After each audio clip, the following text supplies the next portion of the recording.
Are you enjoying your trip? Ben asked over the phone. I could only look down in response. I couldn't say anything back. Ben seemed puzzled by my silence. I couldn't tell him how miserable I was feeling. I couldn't say I was being constantly exploited by my husband and mother-in-law. What should I do? How can I escape this lowest of low positions as a human being? How can I get back at my mother-in-law and husband? I decided to confess the truth. I couldn't bear it alone anymore. I was going to tell Ben everything. Whatever happens next, I'll accept it with resolve. I started to speak to Ben. My name is Ellen, a housewife in my 40s. I live with my husband Jackie and my parents-in-law, making us a family of 4. My mother-in-law Shannon regularly harasses me, making me work hard and saying terrible things. Ben used to warn her, but she got sneakier, doing it without him noticing. Both Ben and Jackie are fooled by this. Get out of this house. I'm sick of living with you. I was bombarded with such words daily. My heart was already exhausted, but I managed to keep going because Ben supported me. Ellen, you're doing great, Jackie and Shannon. We all appreciate it. Sorry for Shannon's harsh behavior. I wish she could see your charm, Ellen. Ben's kind words made me love him as if he were my real family. Forced to live with my parents-in-law right after marriage, Shannon's orders kept me working. Ben's words were my salvation. My relationship with Shannon worsened, but I managed because Ben was on my side. Even when I felt broken, Ben's words could repair me. That's why I could think, I'll try harder next time. Jackie never sided with me. He even supported Shannon. It's your fault for not listening to Mom, he said. Ben always scolded Jackie for that. Ben, my father-in-law, was someone I was proud of despite the hardship. I somehow got through each day. One day, Shannon suggested a trip. She wanted to go with Jackie and me to Ben's vacation home. Ben isn't much of a traveler. He prefers staying home. Ben, who had inherited his vacation home from relatives, would clean it regularly but mostly left it unused. Although I'd been there for cleaning several times, the place was impressive, surrounded by tourist attractions. I too thought it was a waste not being used. However, the idea of going with Shannon and Jackie, the worst combination, wasn't appealing. I wanted to stay home, but Shannon insisted. That's not happening. Jackie and I plan to have a barbecue. Who will prepare it if you're not here? Plus, we need you to drive there. Without you, we can't enjoy our trip, Shannon said, clearly treating me as nothing more than a housekeeper. Hearing her, I wasn't so docile to agree easily. Do you think I'd willingly go just for that? If I'm traveling, I want to enjoy it too. If it's just for you two to have a good time, I don't want to go, I responded. Such arrogance for a son's wife. Shouldn't you just follow along quietly? Don't you want to serve your parents-in-law? Shannon challenged. But I started anyway. A son's wife doesn't have the right to refuse. Just go and get Ben's permission. After that, Shannon wouldn't listen to anything I said, ignoring my voice and my pleas. Realizing resistance was futile, I had to talk to Ben. A trip. That's nice. Take this chance to relax, Ellen, Ben said, unaware of everything, with a kind smile. I wanted to tell him everything Shannon had said right then, but doing so would only cause more trouble between the in-laws, something I couldn't bear. So I suppressed my feelings and replied with a smile, thank you. Let me know if something comes up. I was too afraid to further damage the in-laws' relationship and said nothing. The day of the trip seemed so daunting. I couldn't help but wish it would end quickly. I was already thinking that as I was dragged out by an excited Jackie and Shannon early in the morning. I was behind the wheel. It was hard enough to be up so early, and I had to drive while Shannon and Jackie comfortably slept in the back seat. Resentful and rubbing my sleepy eyes, we finally arrived at Ben's vacation home. Then I need you to buy barbecue supplies, Shannon demanded. Exhausted from the long drive and lack of sleep, I asked for a rest. A son's wife's job is to listen to us. I won't tolerate any defiance, she snapped. Jackie added, if you defy us, we might as well leave you here in the mountains right now. His words were harsh. With Ben, who always protected me, not here, I reluctantly went alone to a distant grocery store for the barbecue. After laboriously carrying too much food for 3 people, I was then told to prepare the barbecue. The tools were there but hadn't been used in years, so cleaning and replenishing missing items were needed. I ended up repairing everything, phone in hand, looking up what I didn't know. Meanwhile, Shannon and Jackie relaxed inside the vacation home, lying on the sofa. They casually said things like looking forward to the barbecue and can't wait for the setup to be done without any regard for my feelings. It was still cold outside, and despite being bundled up, cold is cold. Rubbing my numb hands together, I finished the preparations. Finally, Shannon and Jackie came out. Good job, you can go back inside the house now, Ellen, Shannon said. But aren't we going to the barbecue? I asked. Yes, but just Jackie and me. Prepare your own meal, she replied, and then left to join Jackie. They started the barbecue without me, leaving me behind after all the prep work. I had to make my own meal. The unfairness was overwhelming, but I held back my frustration and returned inside. Luckily, I wasn't asked to do anything else that day and could relax in the assigned room. The next day, Shannon called me again. We're going to a famous spa, she said with excitement, talking to Jackie. That's great. I'll get ready, I responded. No need, Shannon said. You stay here. We'll enjoy the spa, just the two of us, she smiled. Jackie agreed. Nice idea, he said. While I was relieved not to have to go with them, I still felt a sense of unresolved frustration.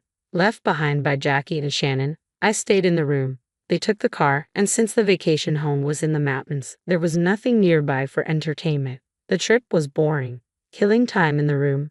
My mobile phone rang. It was Ben. Answering the call, he said he was concerned and wanted to check in. Enjoying your trip? Ben asked, his voice filled with hope. I didn't know how to respond. Should I honestly tell him I was left alone in the room, feeling lonely, that I couldn't even enjoy the barbecue and was bored? I wondered if sharing this would upset Ben. Previously, my defiance toward Shannon and snitching to Ben had severely strained the in-laws' relationship. I had often witnessed their disputes, and undeniably it was my fault. Yet I couldn't bring myself to complain any further to Ben, fearing it would worsen their relationship and cause him more pain. Faced with such thoughts, I found myself unable to speak. Ben seemed puzzled by my silence. Is something wrong? He asked gently. Each time he asked, my heart wavered, thinking I should just be honest about everything. I was at my limit. I couldn't bear Shannon and Jackie's harassment any longer. I didn't want to be manipulated by them anymore. Resolutely, I decided to tell Ben everything. I'm here as a housekeeper, I said. Ben murmured in surprise. What? What do you mean by that, Ellen? Exactly as I said. I was brought on this trip to work. Right now, they're at the spa, and I'm left here to house sit. Ben gasped. That's unbelievable, he said, even over the phone. I could feel his pain. I didn't want to cause such a kind and caring person like Ben a distress, but I had reached my breaking point. I told Ben everything that had happened since arriving at the vacation home. Ben was outraged. Incredible. You work to the bone, and they don't even thank you. They just leave you to house sit. I'll contact Shannon right away. Can you wait a little longer, Ellen? He said. I nodded and hung up. After a while, Jackie called. What do you think you're doing? Telling Dad. That's sneaky. His voice was angry and panicked, probably scolded by Ben. I only did what was right. What you and Shannon did to me deserves at least as much. What grudge do you have against us?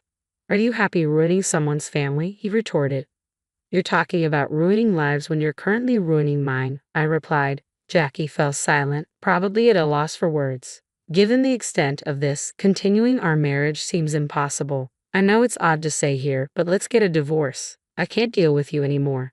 Jackie started to panic. I was wrong. I said too much. Please don't talk about divorce. We need you, Ellen. Think it over. You don't need me. You need a housekeeper, right? I shot back. Jackie and Shannon didn't want me.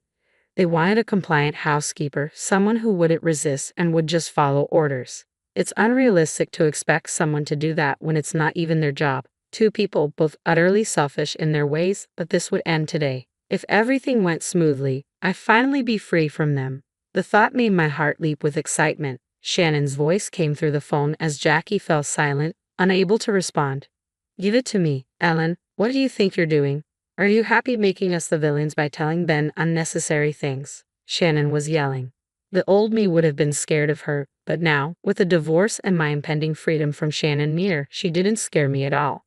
It's because you and Jackie are too selfish. If you had treated me with more respect, this wouldn't have happened, I said. I always thought you were too cheeky for a son's wife. When I became Ben's wife, my mother-in-law treated me much stricter, and I persevered every day.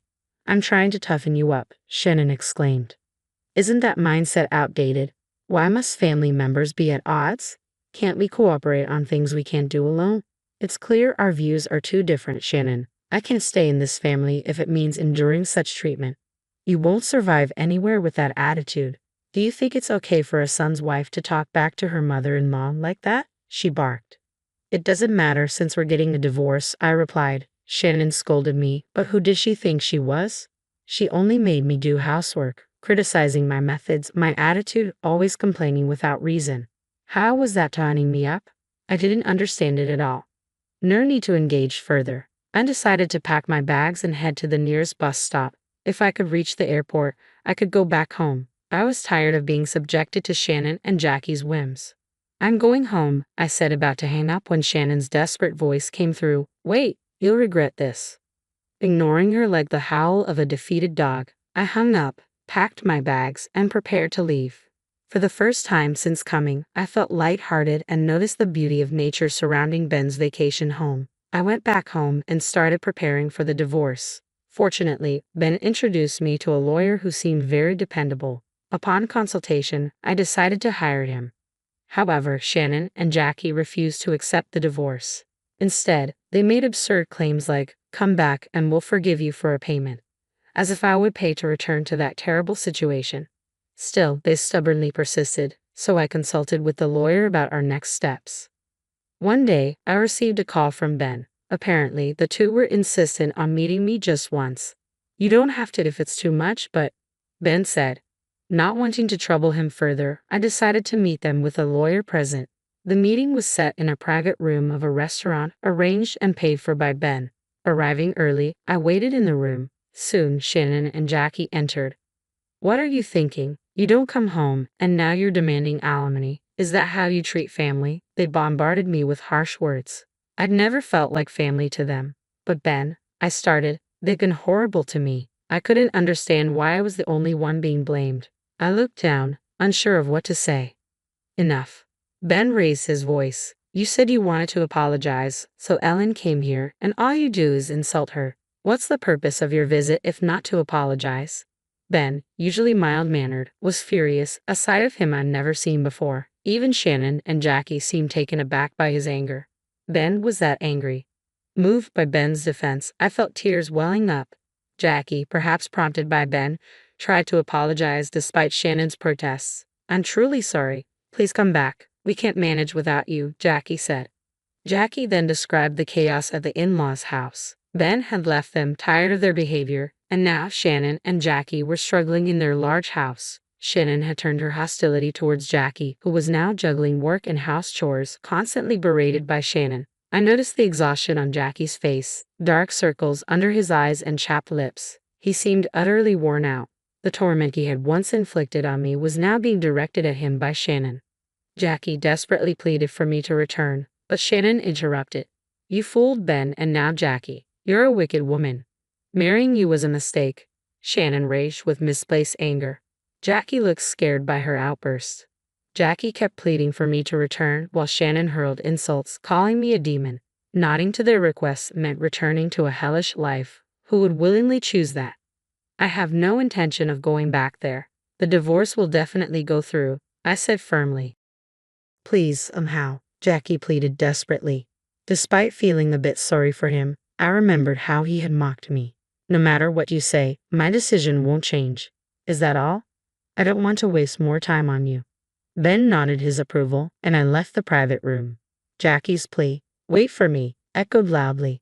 The recording of the meeting, which I had made, was handed over to my lawyer as evidence.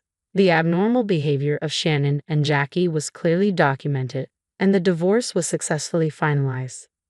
Later, I heard that Ben divorced Shannon and cut ties with Jackie. Jackie, driven to escape from Shannon, had moved out of the in-laws' house. According to a mutual friend, Jackie's mental health deteriorated significantly because of Shannon, affecting his work and leading him to seek counseling. Shannon continued living in the in-laws' house, now infamous in the neighborhood as a garbage house, unable to pay for utilities. My actions might have contributed to the disintegration of the in-laws' relationships. However, post-divorce, I've been living true to myself, not solely by my own strength. I've been meeting Ben frequently. Often he insists on paying for meals as his way of apologizing for the trouble caused. I have no resentment towards Ben, who has always been helpful. I've indulged in his kindness. He's planning to take me to a fine restaurant next, a prospect I eagerly anticipate as I continue to strive forward each day.